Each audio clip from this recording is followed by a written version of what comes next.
அன்பார்ந்த சாத்தான்குளம் பகுதியில் வாழும் அனைத்து வித அரசு அதிகாரிகளும் மற்றும் நெடுஞ்சாலைத்துறை சம்பந்தப்பட்ட அதிகாரிகள் அனைவருக்கும் முதலில் ஒரு வணக்கத்தை தெரிவித்துக் கொள்கிறேன். டிசம்பர் மாதத்துக்கு அப்புறம் சாத்தான்குளம் பகுதியில் உள்ள சாலைகள் மிகவும் மோசமான நிலைன்னு கூட சொல்ல முடியாது, கேவலமான நிலையில் காட்சியளிக்கிறது.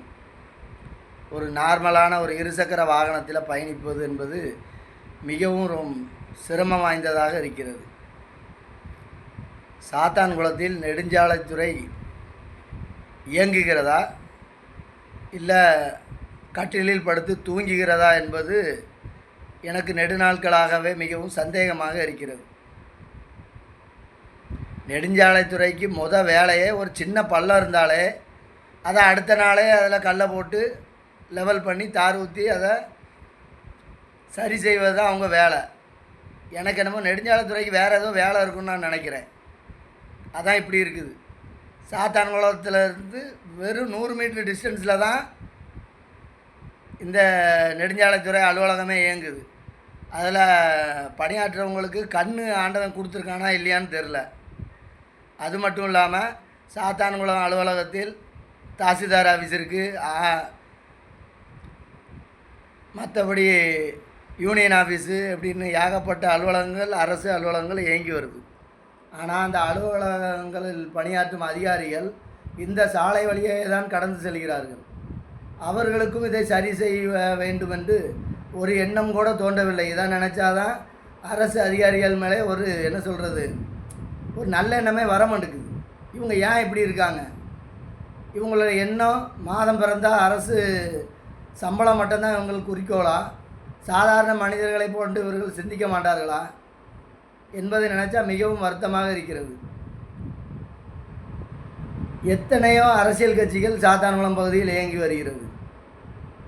நீங்கள் கண்டன வால் போஸ்ட் மட்டும் ஒட்டினா போதாது, இதற்கு ஏதாவது ஒரு நடவடிக்கை எடுத்து உங்களால் இதை செய்ய முடியாதா?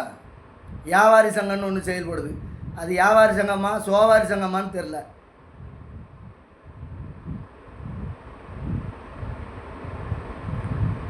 சென்னை போன்ற ஒரு மாநகராட்சியில் அவ்வளோ பிஸியான சாலையில் நைட்டோட நைட்டாக 1 மணி நேரத்தில் எவ்வளோ பெரிய இதுனாலும் செஞ்சு முடிக்கிறாங்க.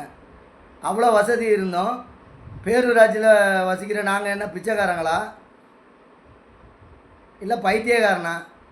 மாநகராட்சியில் வசிக்கிறவங்க மட்டும்தான் புண்ணியம் பண்ணவன், பேரூராட்சியில் வரி கட்டுறவங்க நாங்கள் பாவம் பண்ணவங்க. நான் 4 2 வீலர் வச்சுருக்கேன். அது அவ்வளோ எடுக்கும்போது அவ்வளோ சாலை வரி, ஒரு டயர் மாற்றினாலும் அதுக்கும் நான் வரி கட்டுறேன். அந்த சாலை வரி கட்டினேன்னா எந்த சாலையில் கொண்டு நான் ஓட்டுறது?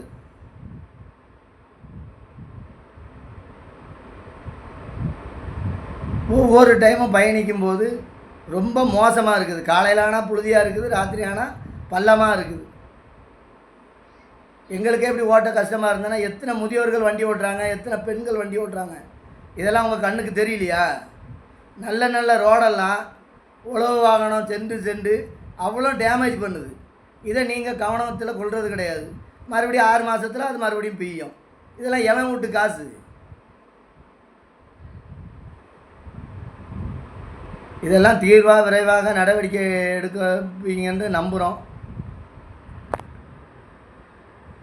நன்றி, வணக்கம்.